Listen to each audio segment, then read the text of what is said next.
Welcome to Étale cohomology on November 24th, 2020. So we're going to continue with proving the Riemann hypothesis for varieties over finite fields today. So let me briefly remind you where we were. So last time we finished, at least for now, discussing the Lefschetz trace formula.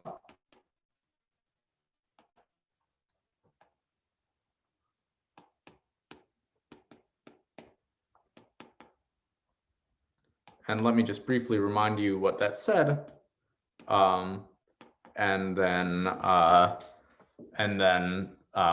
we will kind of continue with the proof of the Riemann hypothesis. Okay, so what was the upshot of the discussion last week is that modulo a couple things that I'd punted. There's in the following situation. So this was the theorem.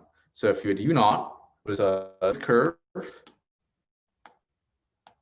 over a finite field FQ,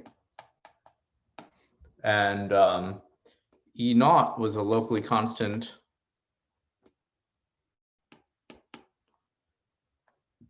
QL sheaf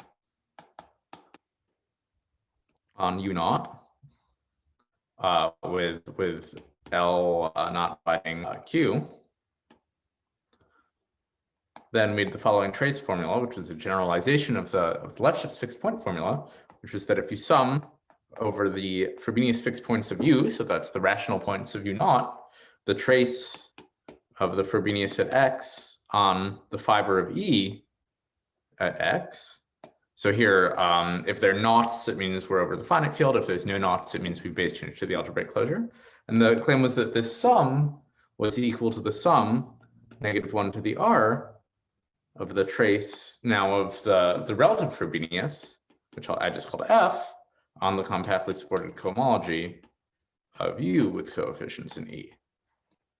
Okay, so this was the theorem. I didn't prove it, but I sort of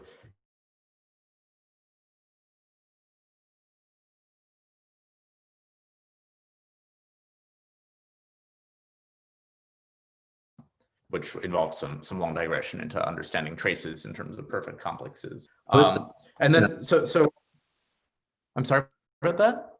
Sorry, it froze for the last 10 seconds, just FYI. Oh, yeah, sorry. So what I was saying is that we didn't prove this formula, but I sort of gave everything one needs to reduce it to the case of constant torsion sheaves, which involved a long digression into traces on perfect complexes. And if we have time, we'll come back and finish explaining the proof. But it's given that it's sort of formal from the Lefschetz fixed point formula, although not when I say formal, I don't mean trivial. Okay, and then we made this definition, was the zeta function of U0 E0 T was exp of the sum over M of the sum over X in UF to the M, so the FQ to the M points of U0, if you'd like, of trace of the Frobenius at Fx on Ex, T to the M over M. So in the case Ex is the constant sheaf, E is the constant sheaf, this is just the usual zeta function of U0. And then we explained that the theorem implies that the zeta function is rational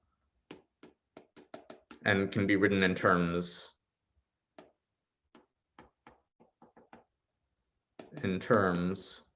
of the characteristic polynomial of Frobenius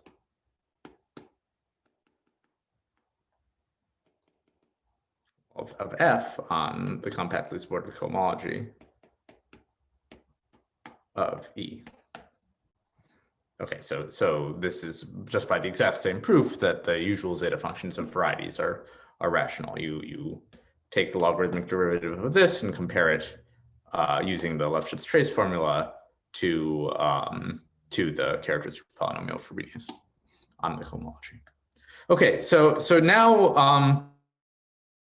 our goal, let me remind you, is to prove that these rational functions we get in the case where E is the constant sheaf, so just the usual Grothendieck or the usual Vey zeta function, have roots and poles with certain polynomials. So the goal was to show that Frobenius acted on cohomology with eigenvalues, which are so-called Vey numbers. So for any embedding of the field degenerate over Q into C, their absolute value is the same, and it's Q to the I over 2, where I is the cohomological degree, as long as the variety is proper. And the procedure we're going to take to do that will be to fiber our variety over a curve and use the Leray special sequence. So we're going to plug in for these E naughts here, the derived push forwards of the constant sheaf along certain fibrations over P1. So today we'll study these zeta function of U naught, E naught, T for certain very special E naught arising from Lefschetz fibrations, which is a way of turning a variety into a family over P1.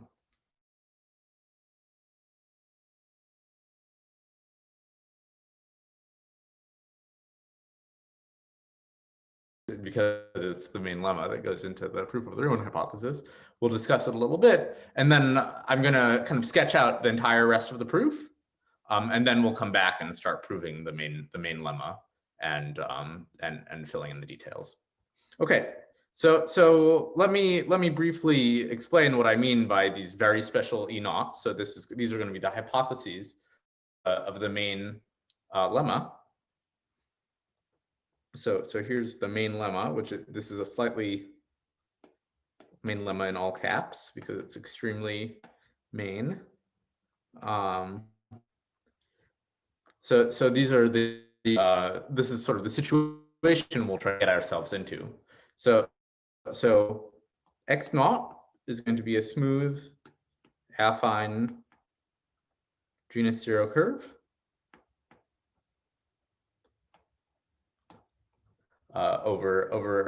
Sorry, genus zero curve here. Curve means geometrically connected. Over FQ. Genus zero won't really be important, but we'll get ourselves into that situation. We'll let X be the base change of X naught to FQ bar, as usual. And we'll have E, a locally constant QL sheaf on X naught. And then this Roman E will be the corresponding representation of pi 1 tall of X naught. And I'm going to suppress the base point, but when we have a one representation, there's always a choice of base point. Okay, so this sheaf is going to have to satisfy a bunch of assumptions. So what we're going to assume is the following. So first of all, we're going to assume that for each closed point, so for each X in a set of closed points of X, so here when I write bars around a scheme, I just mean the set of closed points. The Frobenius action on the fiber of E. So another way of saying this is this point gives you a conjugacy class of Frobenius in this group, as discussed last time, and that conjugacy class acts on this representation. And so this action here is conjugate to that action that I just described. So for each point like this, we're going to assume that the characteristic polynomial has rational coefficients. Okay, so that's assumption 1. Okay, assumption 2 is that there's a non-degenerate skew symmetric form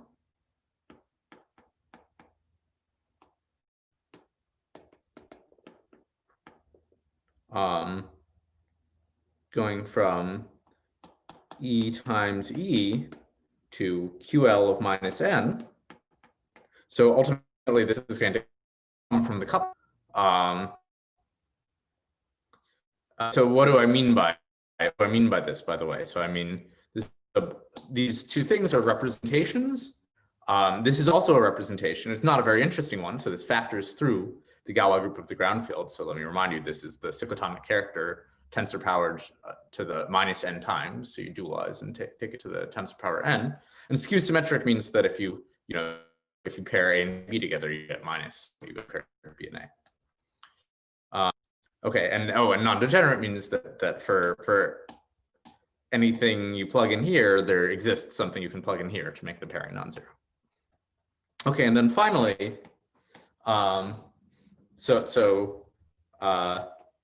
if you restrict the representation E to pi1x, so that's a subgroup of pi1x naught. So this thing maps to, it maps to GLE. That's what it means for your representation. But in fact, it lands in let me give this pairing a name. In fact, this lands in the symplectic group of this pairing. So why is that? I'm just the definition. This is that preserves the form, and I told you this form has to be kind of it's a map of representations. Or it is a tensor here. So it factors like so. And the hypothesis is that the image, let me call this rho, the image of rho, we want to be open in SP, E, C. So this is called big monodromy.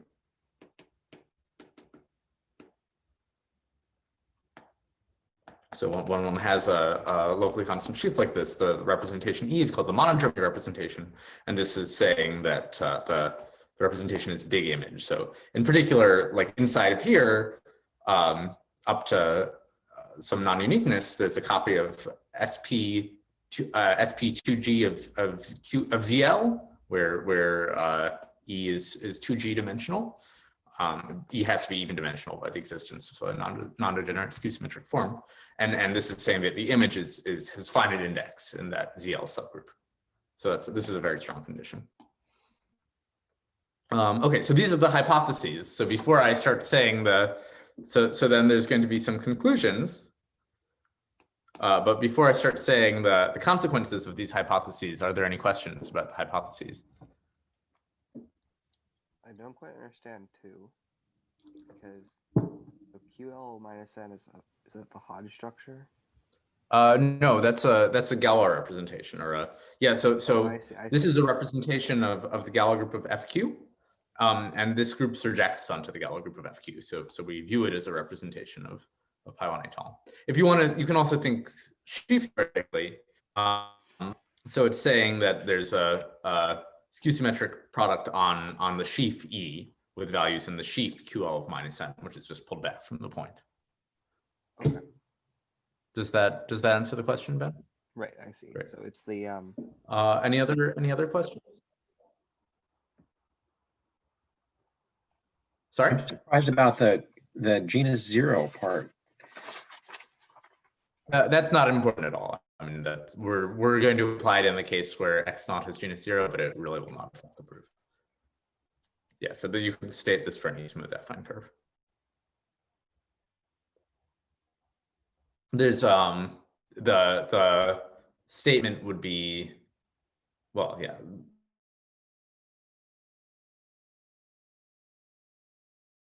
It just simplifies the statement a little bit. Are there any other questions? Oh, it's telling me my internet connection is unstable. Can you guys hear me? Yeah. Okay, It's been cutting out the reason. I have a question. X is the X bar base extension to FQ bar, right? Yeah, that's right. So X is isomorphic to P1 or FQ bar. So X is isomorphic to P1 minus a bunch of points because X naught is affine. Oh, okay. Sorry. Yeah, that's right. Yeah. But that's the situation we're in. We're yeah. So let me. I mean, maybe before I continue, I'll spend a lot of time discussing like where this situation will come from in a little bit. But let's just think about where a sheaf like this should come from. What you should imagine is that you have a family of odd dimensional varieties over P1 minus a bunch of points, like a smooth proper family of odd dimensional varieties over P1 minus a bunch of points. So think, for example, a family of curves. And then you should think E at least is some piece of their middle cohomology. So that has a pairing on it coming from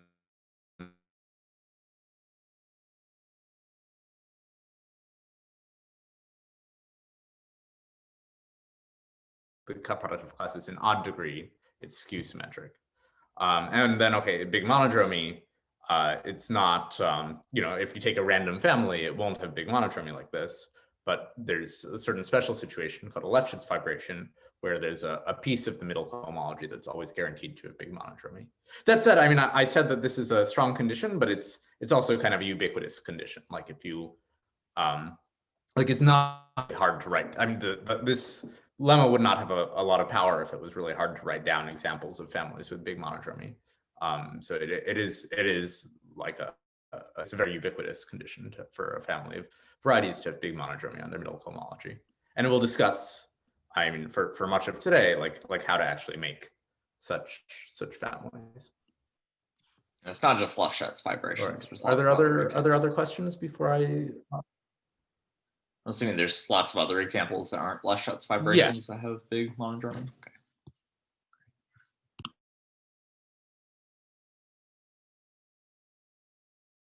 Is a pretty good. I mean, I don't want to make I'm not making a. I'm sorry. You're cutting out a bit. Oh. Yeah. Let me maybe. Yeah. Let's see. Maybe that will help. Yeah, I'm not making a formal statement here. I just think if you take if you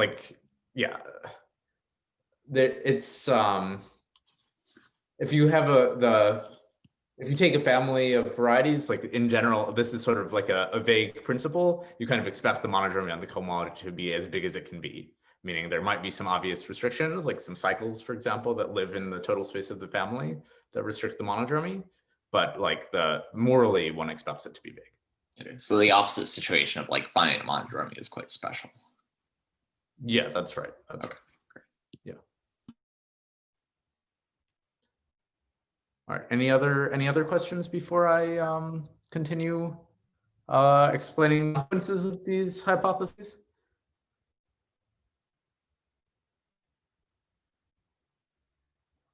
All right. So the first hypothesis, or the first consequence, is E has weight n. That means, so this is the same n as the QL of minus n here. So what this means is that the eigenvalues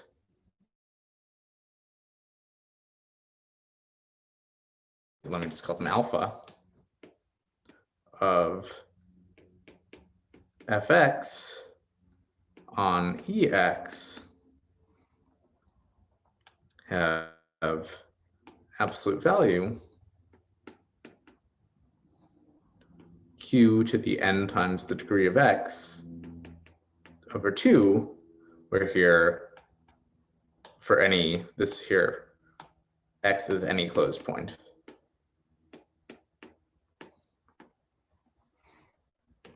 So if you take a rational point, for example, this says that the eigenvalues of the Frobenius corresponding to that rational point on the associated fiber of our local system have absolute value q to the n over 2. So this looks like the middle cohomology of a variety of degree n. It looks like Hn, it looks like what we're trying to prove, the middle cohomology of a variety of dimension n looks like. So in general, we expect that Frobenius acts on the middle on the degree n cohomology with smooth proper variety with eigenvalues q to the n over 2. Here we take x, which is a point of degree d. So Q becomes Q to the degree X, and then we're saying that Frobenius acts on the fiber here via Q to the degree X to the n over 2. And here, when we say has absolute value, here we mean for any embedding of the field generated by alpha into C. All right, are there any questions about this consequence A?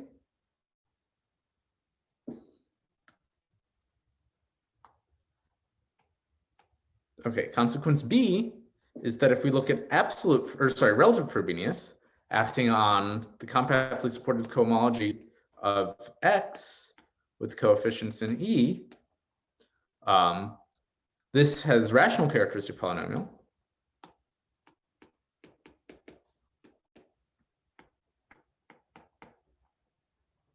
And again, and for all eigenvalues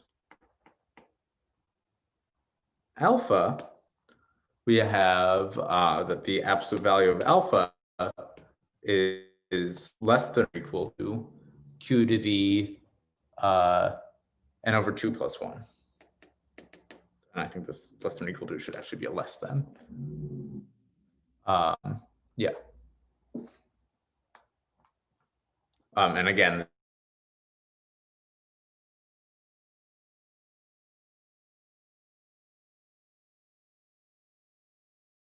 into C. Okay, and then finally, we can also push forward to P1. So Frobenius acts on H1 now without compact support of P1 with coefficients in J lower star of E, and we have a similar inequality as rational characteristic polynomial.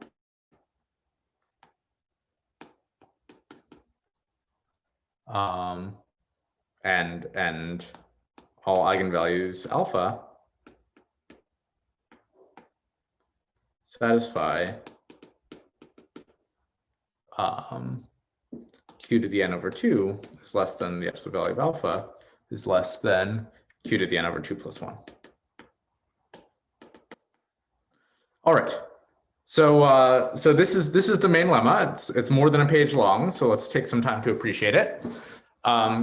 So what you should imagine, and I'll discuss this more in detail, is again that E is the derived push forward of the constant sheaf from some family of varieties over P1. And then you might imagine that something like this, for example, is going to contribute to the cohomology of the total space when you compute it with the Leray spectral sequence.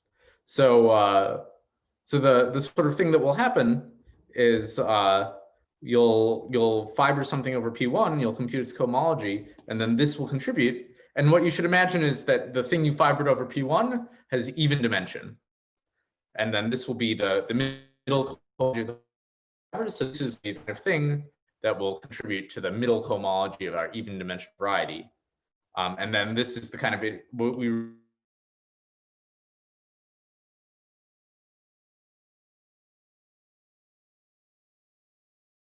even dimensional varieties, and this is the kind of inequality we wanted to prove for that. Freddie, I'm sorry, it's choppy. Let me maybe pause for a second and try switching Wi-Fi now.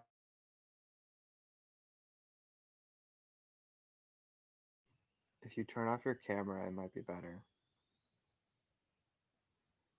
Sometimes the bandwidth doesn't allow that.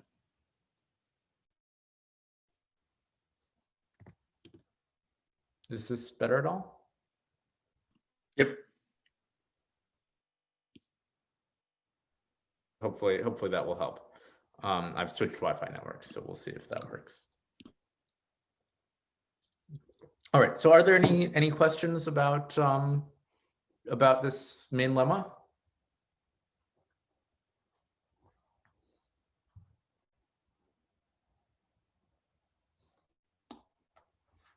Okay. So the question now that I want to talk about is where will this E come from?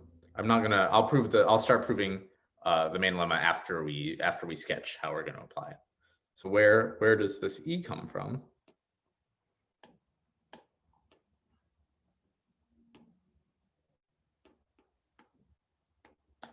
Okay, so the answer is going to be, it'll come from a so-called Lefschetz pencil. But it won't quite be the middle cohomology of a Lefschetz pencil. It will be something arising from the so-called vanishing cycles. So that's something we'll start talking about next time. But today I just want to give you an idea of like what Lefschetz pencils are and where they come from and what kind of properties we'll use, and then sort of the general strategy of the rest of the argument. Okay, so let me make a definition of a Lefschetz pencil. So this is a sort of way of taking any smooth projective variety and fibering it over P1 more or less. And these are, I mean, this is a technique that has a long history. This isn't something that was invented by Deligne. Maybe unsurprisingly, it was, invented by Lefschetz, although I think those ideas predate him and maybe go back to Poincaré. Okay, so suppose we're given X is a smooth projective variety.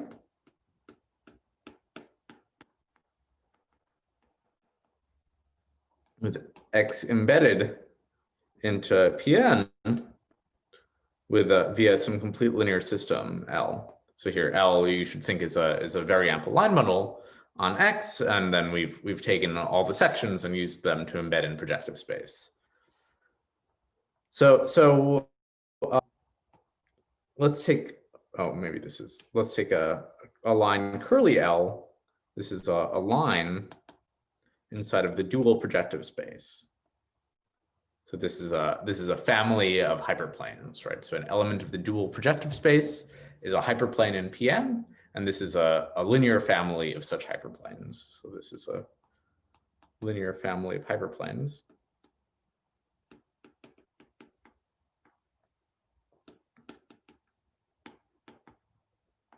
Which I'll call HT. So given an element T of this line, we get a hyperplane HT. We say that this is a Lefschetz pencil.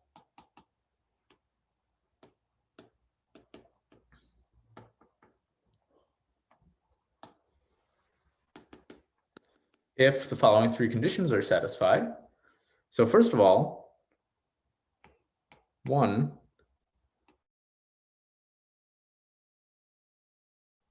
the pencil, which so the axis, I'll make a remark on that in a second, of the pencil, which we'll call A, and its definition is just, it's the intersection over all the T of the HTs. So this is some codimension 2 hyperplane in Pn, right? So each HT is a codimension 1 hyperplane. If you intersect a one-dimensional family of such, you get a codimension 2 hyperplane. So the first condition is that this A intersects X transversely.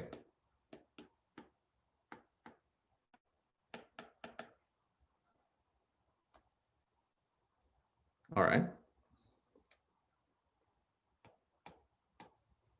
So 2, and this is but when I say intersects X transversely, I mean like in a scheme theoretic sense. So the intersection of the tangent spaces has the expected dimension, namely the dimension of X minus 2. So 2, if we define xt to be the intersection of X with HT, this should be smooth for almost all T. For T in a dense open of L, and 3 so let me call this dense open U of L. For T not in U, the of our line where the intersection is actually singular, then this xt, which is again X intersect HT, is singular, but it's singular in a very mild way. So it has this xt has a unique singularity, singular point, which is an ordinary double point.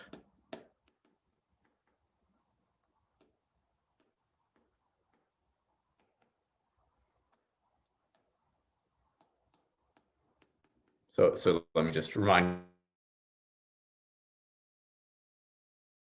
you what that means. A complete local point is isomorphic to a power series ring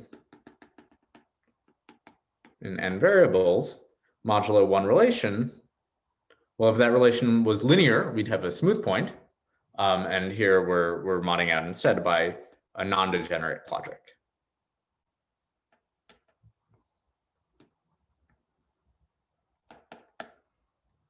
So these points look like these singular points look like the cone point of the cone over a nice spot.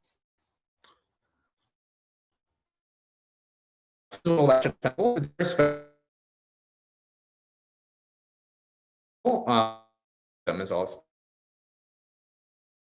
I think one is as a hard generalization of the following, namely it only has simple ramification. So most fibers are just a disjoint union of points of the degree of the map. So the most fibers are smooth. And then the singular points only have double ramification. They only have a unique branch point, and that branch point is simple. It's double ramification. All right. Are there any questions about? Yeah, sure. So the picture. So yeah, so what we can do is we can sketch a picture of kind of the family, which is so there's a family which is kind of, well, I'll explain this in a little bit, but if we what's the best way to say this? So you can take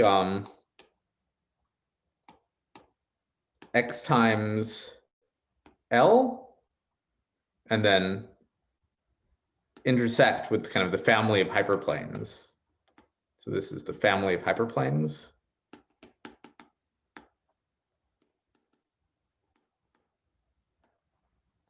Over L. So this maps to L. I'll explain a little bit more about what this is in a second. And here the fiber over T is xt. So this is the general situation when you have a pencil. You get a family of hyperplane sections of your variety, and so what it looks like is as follows. So here's L.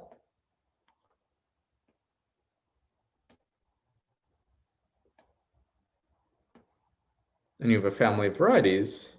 Most fibers are smooth.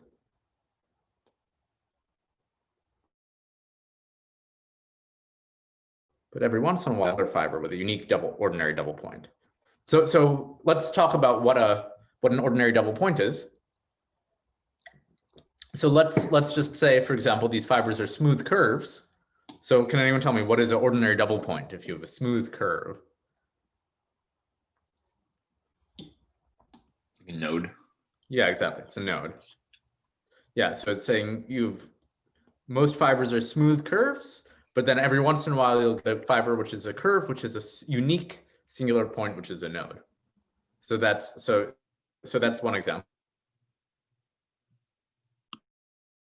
If you mention lower, so this is what I was verbally describing. If you have a family of curves,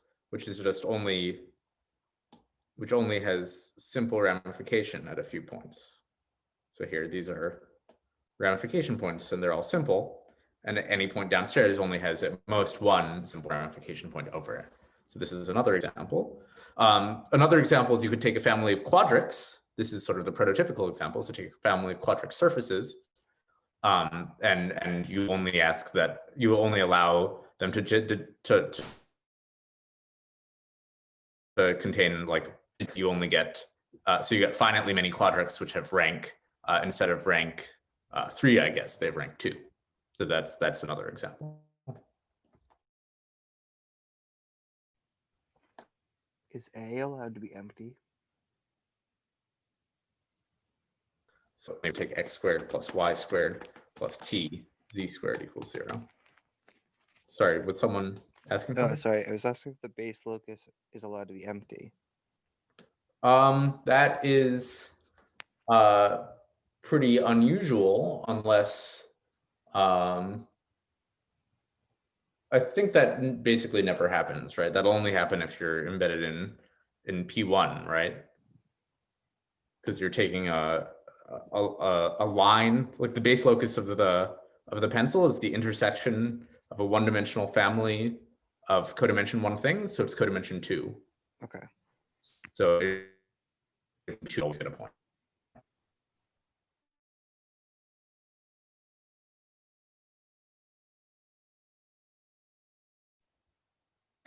If that's what you're asking. Okay. Sure.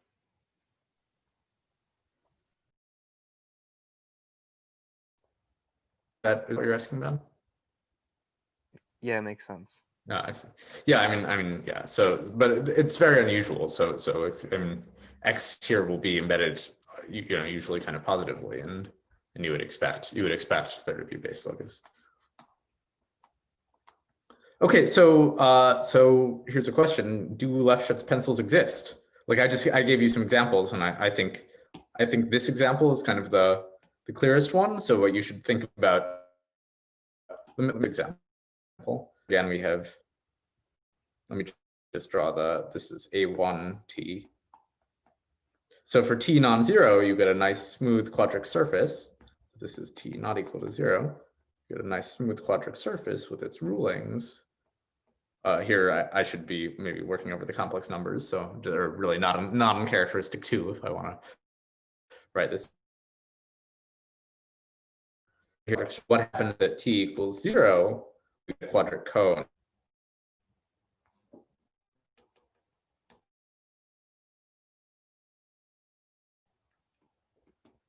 Ordinary double point. Okay, and then again, once you go away from 0, you get these nice smooth quadric surfaces. Great.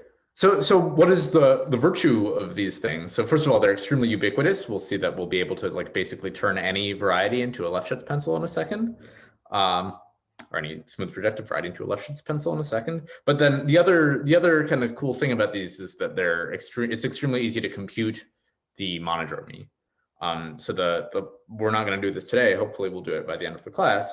But the point is, all the monodromy on the cohomology is somehow coming, or the interesting monodromy on the cohomology is somehow coming from these singularities, and sort of the part of it that we'll need to compute will be kind of somehow coming from these singularities and computing and one can reduce the computation of that monodromy computations for quadrics, which are very well understood. So ultimately the point is to reduce some monodromy computations to some computation in this very simple setting. All right. Are there any questions about that?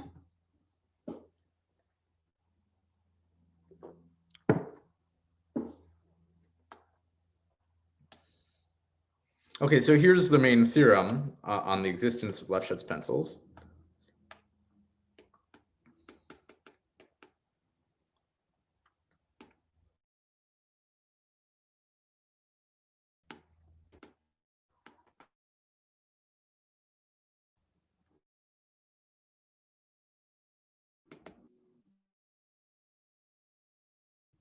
X is going to be smooth and projective.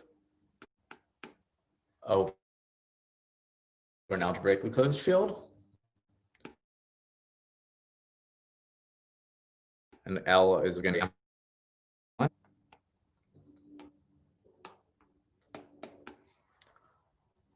so you might reasonably ask, will there always be a Lefschetz pencil given by taking a line in the dual projective space to the projective space given by embedding X and Pn via L? And the answer in general is no, but yes after replacing L by its square. So then the theorem is that there exists an L, which is inside of the complete linear system L tensor squared,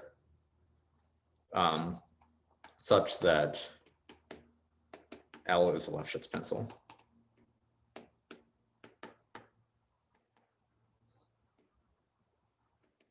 And if we have time, we'll come back and prove it, but the proof is actually not so bad. It's a Bertini argument. It's in SGA 7 actually. It's really nice. And Milne's Étale cohomology book is a nice sketch too, if you can't wait. But this is really not so bad. The issue, so the reason you might have to replace L with its square is that there's in principle there can be a problem for arranging transversality of the base locus, but essentially, so what does replacing L with its square do? It means that you're cutting by quadrics instead of linear hypersurfaces, and then it's a local computation that you can arrange transversality. Great. Are there, so you just sort of need enough dimensions to work in. Are there any questions about the statement of this theorem?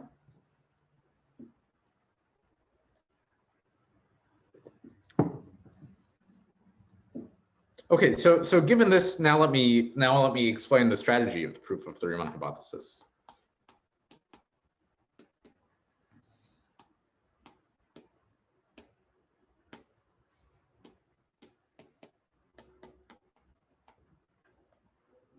So let me remind you where we were.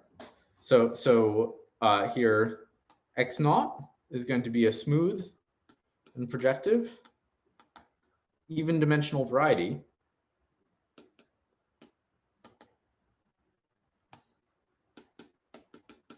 over a finite field FQ. And let's say the dimension of x0 is going to be, let's just say n+1. So the idea is we're going to be trying to prove something about the middle cohomology of x0. So we'll be doing some dimension, some induction on n here. So we want to do is we want to show that, so we want that the eigenvalues of the relative Frobenius on the middle cohomology, so on Hn+1 of x QL, we want them to satisfy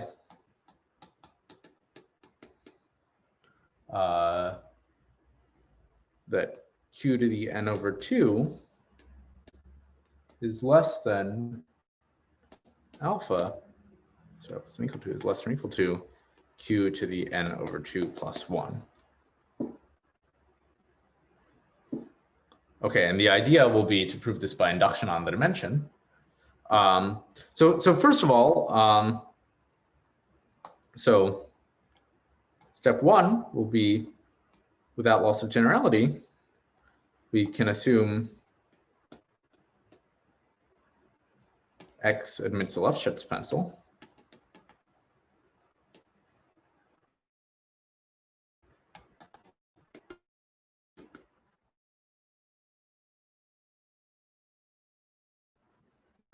And we just every smooth projective variety over FQ bar admits a Lefschetz pencil. And moreover, we can assume this, this pencil which descends to x0. Can anyone say why that is?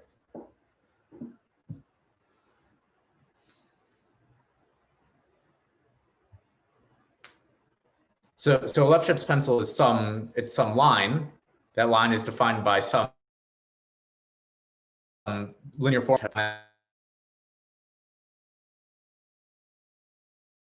coefficients, and you can just join the. You can just replace FQ with that finite extension, and we showed last time, or maybe last week, that the statement of the Riemann hypothesis was insensitive to extending your base field. So you can just replace FQ with a finite extension so that you get a Lefschetz pencil. And maybe just a remark. I mean, so when I defined a Lefschetz pencil, there was this kind of a specific form. Where was it? It was over here. There was a specific form the singularities have to take, and you can actually like pick your favorite quadric. All non-degenerate quadrics are isomorphic over an algebraically closed field. And so after a sort of harmless finite extension, you can assume all the singularities have your favorite fixed form. Okay, so step 2 is to you can replace x0 with the blowup of x naught along the base locus of the Lefschetz pencil.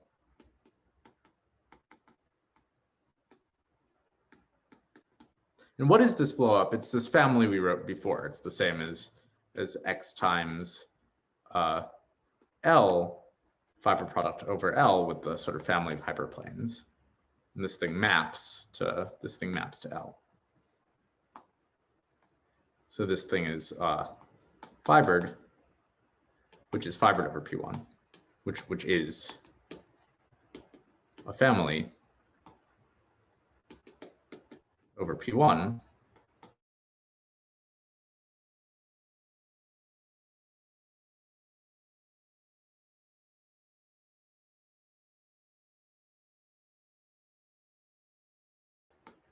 write it this way, x naught in H2.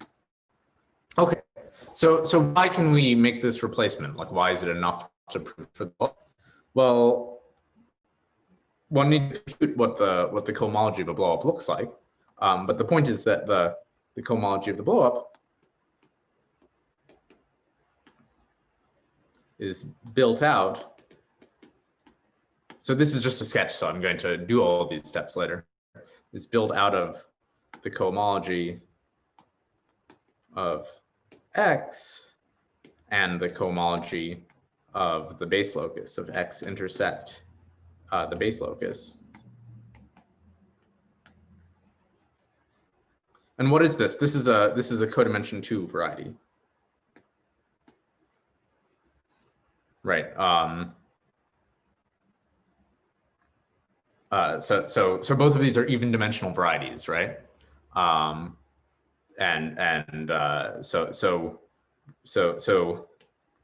this piece we understand well by the induction hypothesis, and then this piece, well, if we can understand it on the blowup, we can understand it for x. So in particular, the key claim is that, the key claim is that the map blow up along the base locus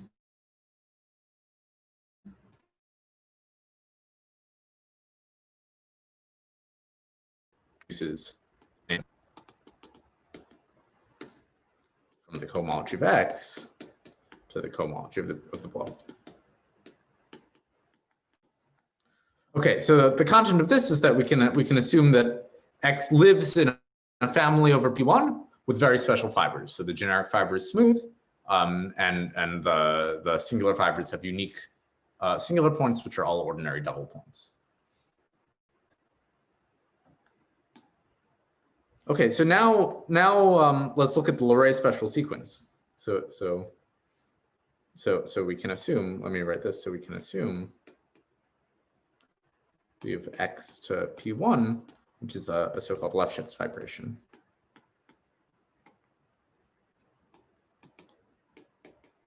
Which just means it's one of these families arising from a Lefschetz pencil.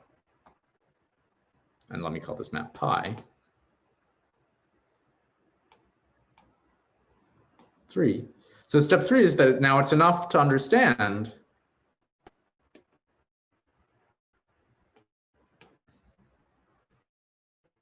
the values of Frobenius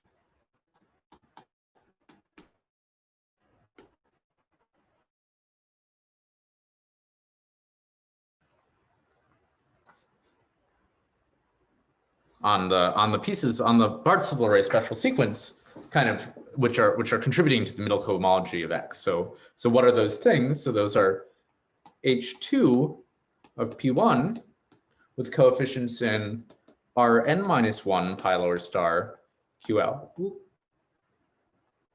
So remember, x was n plus 1 dimension, so contributes to the cohomology in degree plus 1 and minus 1 plus 2 plus 1. Then H1 of P1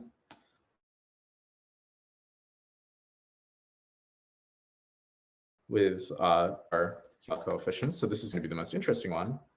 And then on H0 are n plus 1 of pi lower star of QL.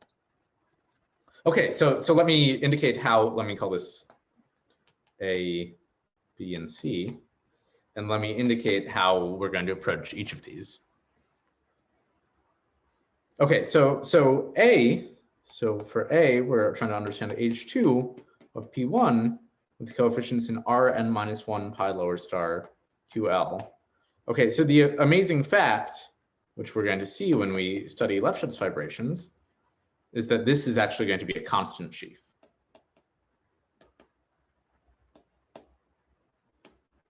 And this is not obvious. So why is this not obvious? I mean, this doesn't follow, at least immediately, from proper base change or from smooth and proper base change, because the fibers of this map are not smooth. They probably, and in typical situations, they will have some singularities. Like there will actually be some ordinary double points. So the content of this is saying that the singularities don't contribute to this sheaf. And ultimately, that's a local calculation about ordinary double points, but we'll explain it later. So what does this mean? So this means, so how do you take the cohomology of P1 with coefficients in a constant sheaf? Anyone? So what this means, if you believe this, is that this is equal to Hn minus 1 of the fiber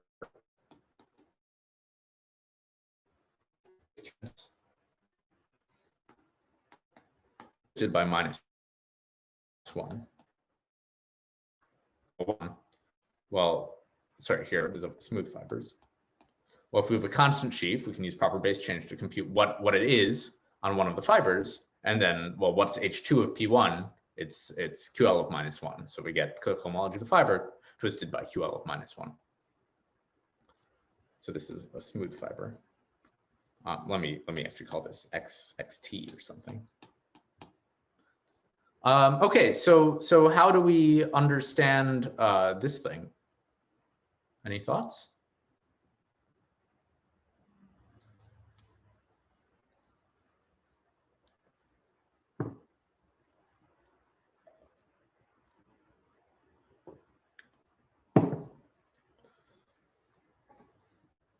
So is this something we can understand by induction?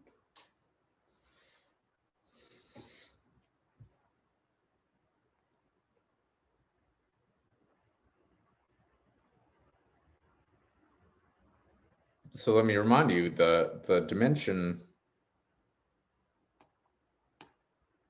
of xt is n.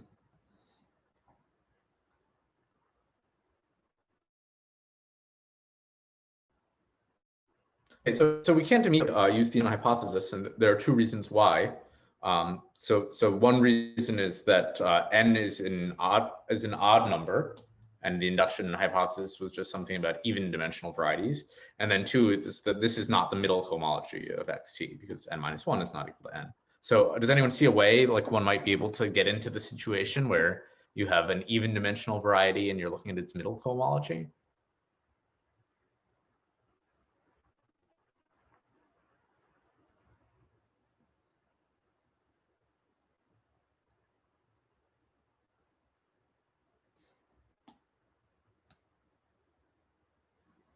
So the idea now is to let y inside of xt be a smooth hyperplane section.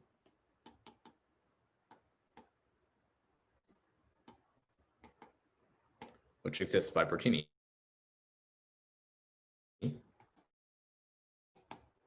There's the field here. So I have to extend the ground field to actually get a smooth hyperplane section. That can genuinely happen. But again, the statement of the Riemann hypothesis is insensitive to extensions of ground field. And then by the Lefschetz hyperplane theorem, which will prove,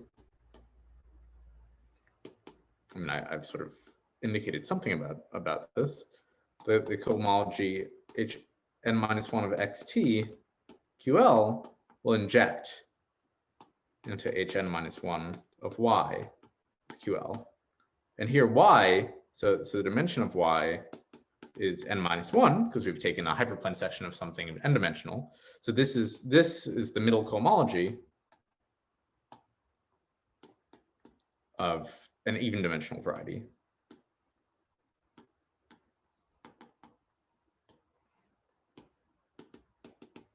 And we win by the induction hypothesis.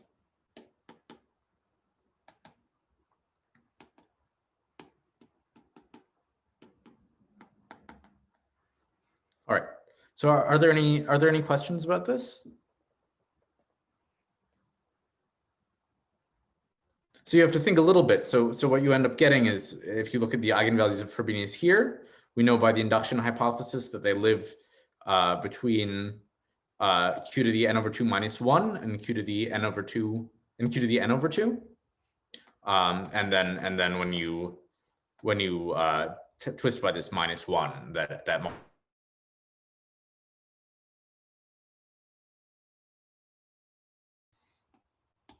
all right. Are there any questions before I continue? So part B is the most interesting one. So this is H1 of P1 with coefficients in Rn pi lower star QL. And this uses the main lemma.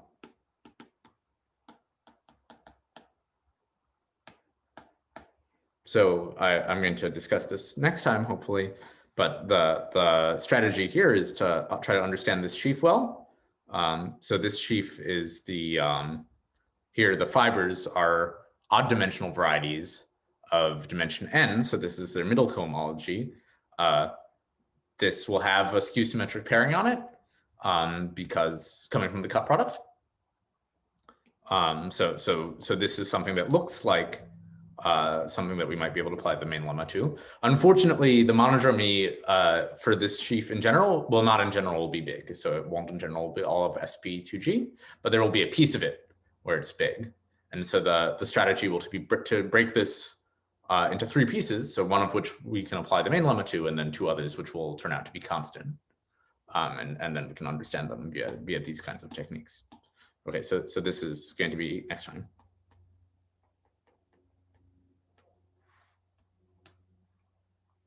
Okay, and then C, finally, we have H0 of P1 with coefficients in Rn plus 1 pi lower star QL.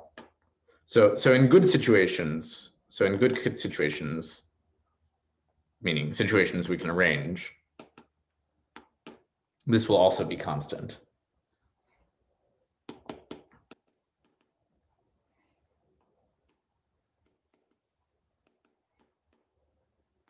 Okay, so again, it will be given by the cohomology of a smooth fiber, and then again the argument in A more or less goes through, so we win via an application of the Lefschetz hyperplane theorem plus Poincare duality.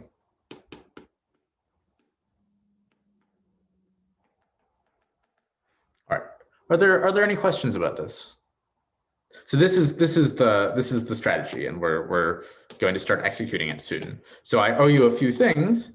So the main things I owe you are, well, I need to prove the main lemma, which we're going to start doing shortly.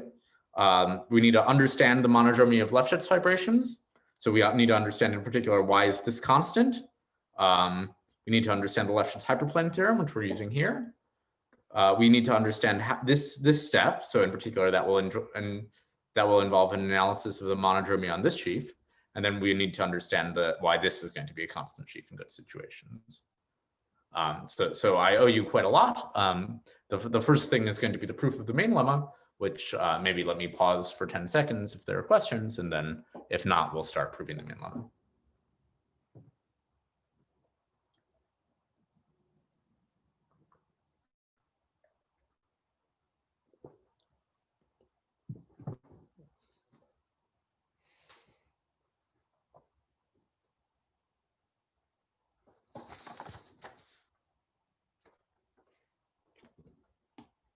All right. Well, if there are no questions, let me begin. So let's start by proving the main lemma. Sorry, I've committed to writing the main lemma in all capital letters.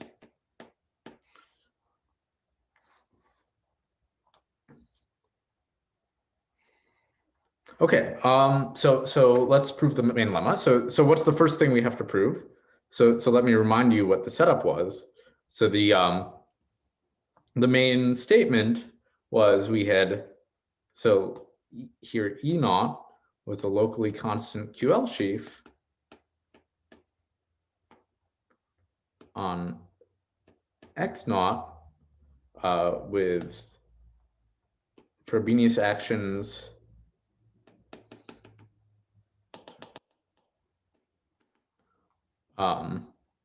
having rational characteristic polynomial, a skew symmetric form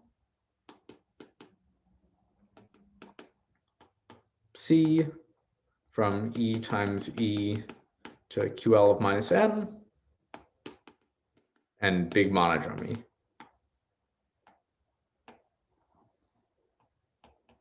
So those were the three hypotheses. So here rational, let me just remind you, means rational characteristic polynomial. And then the first thing we want to prove is that E, so the representation associated to E naught, has weight N. So that means the eigenvalues of fx for x, a closed point of x, have absolute value q to the n times the degree of x over 2. And this is for any embedding of the field they generate over Q into C. All right, so let's begin proving it. So we need two lemmas. So lemma 1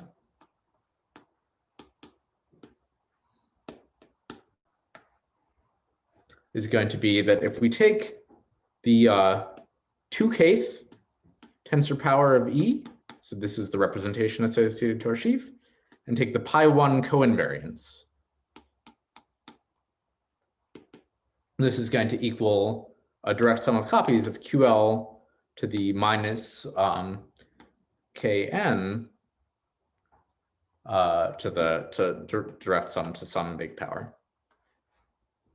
So this is saying the coinvariants of this sheaf are fairly simple.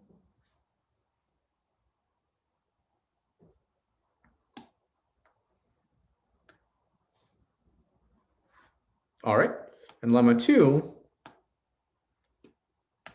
is going to be the following.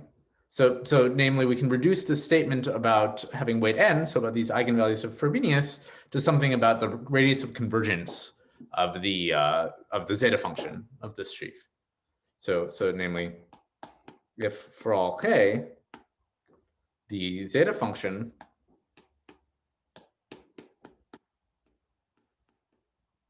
this should be E naught to the tensor 2k, has radius of convergence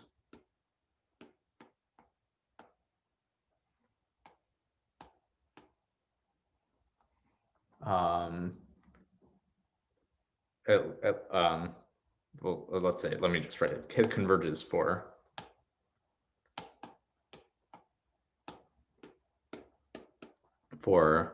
t less than 1 over q to the kn plus 1, then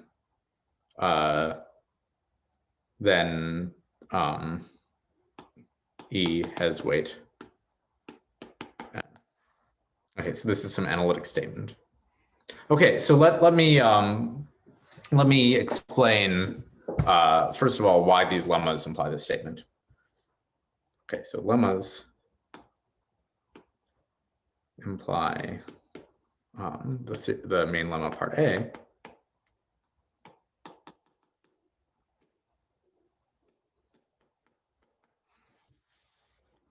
Okay, so here's a question. So okay, the strategy will be to show that lemma 1 implies that the hypothesis of lemma 2 holds, and then the hypothesis of lemma 2 immediately. I mean, the goal, what we're trying to show, is the conclusion of lemma 2. Great. So can anyone tell me why does lemma 1 imply imply lemma 2? So the claim, first of all, is that lemma 1 implies the hypothesis of lemma 2. So can anyone help me write out this zeta function in terms of, let's say, cohomology?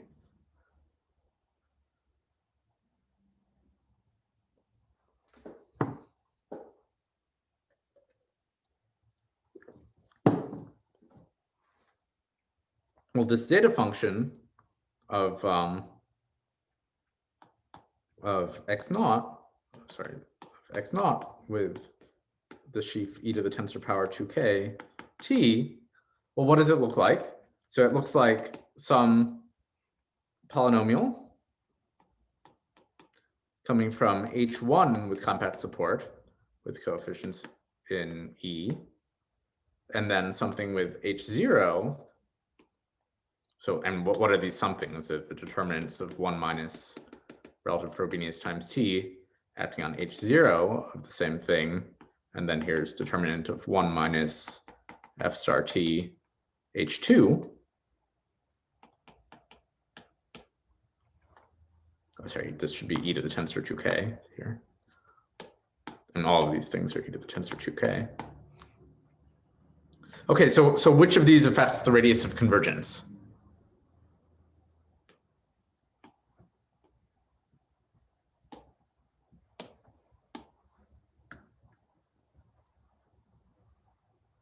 So can anyone tell me about anything, any of these sheaves or any of these cohomology groups?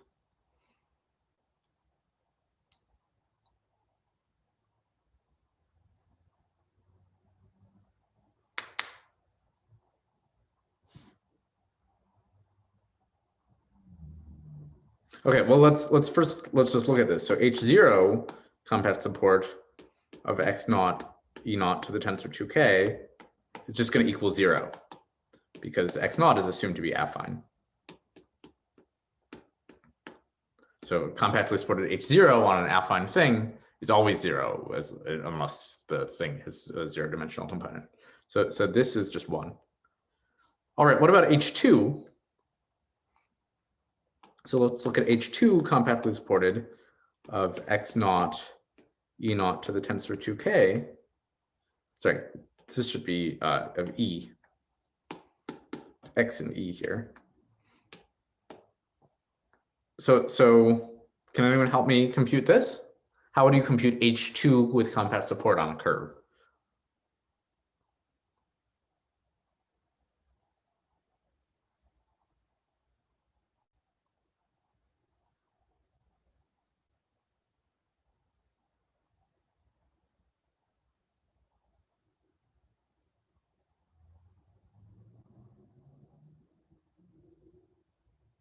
So by Poincare duality, Related to h0, and then we're taking invariance.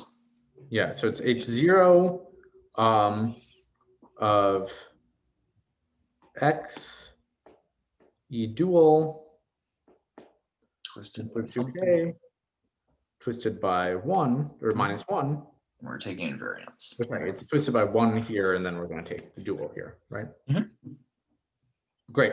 So this e dual becomes, well, let's actually do it. So this h0 is just the pi1 invariance, as Sasha said. Mhm. So this is, let me write it as e dual to the tensor 2k invariance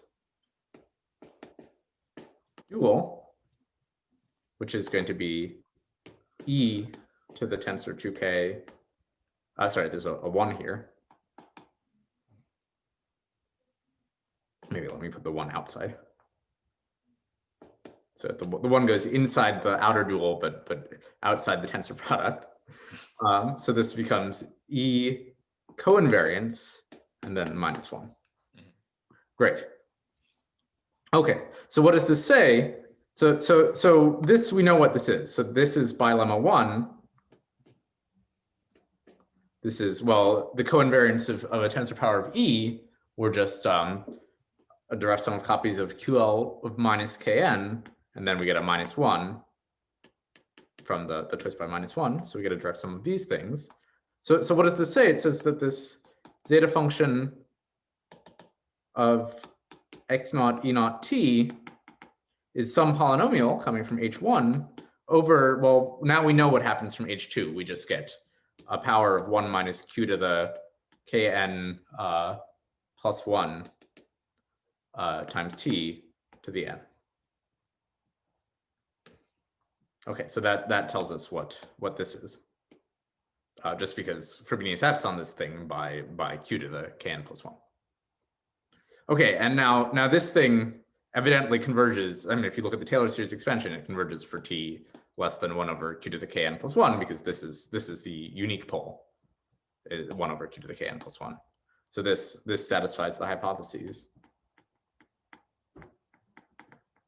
The hypotheses of lemma 2. And then the conclusion of lemma 2 is exactly what we're trying to prove. Okay, so now we have to prove lemmas 1 and 2. So unfortunately, I only have 3 minutes left, so it's probably best for me not to start them yet.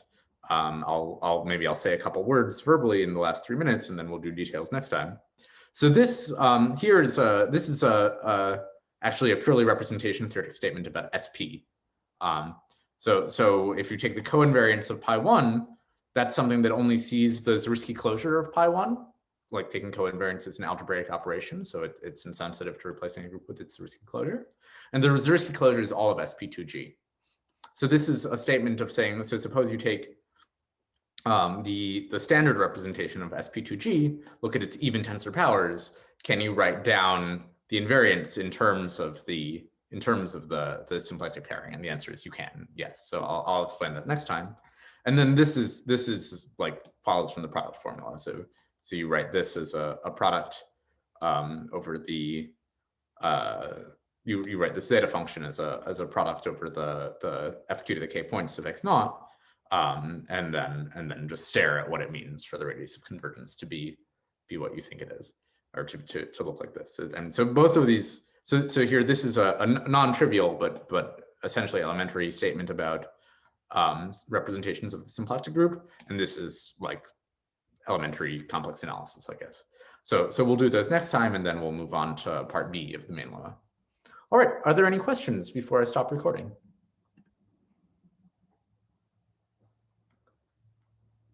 Well, if not, thank you all for coming today. There will be no class on Thursday because it's Thanksgiving, but we'll pick up next week. And I have to figure out if there's going to be class this coming Tuesday, because I think UGA has a, if I remember correctly, they have a Friday schedule this coming Tuesday or something like that. But I'll check and post something on the Discord.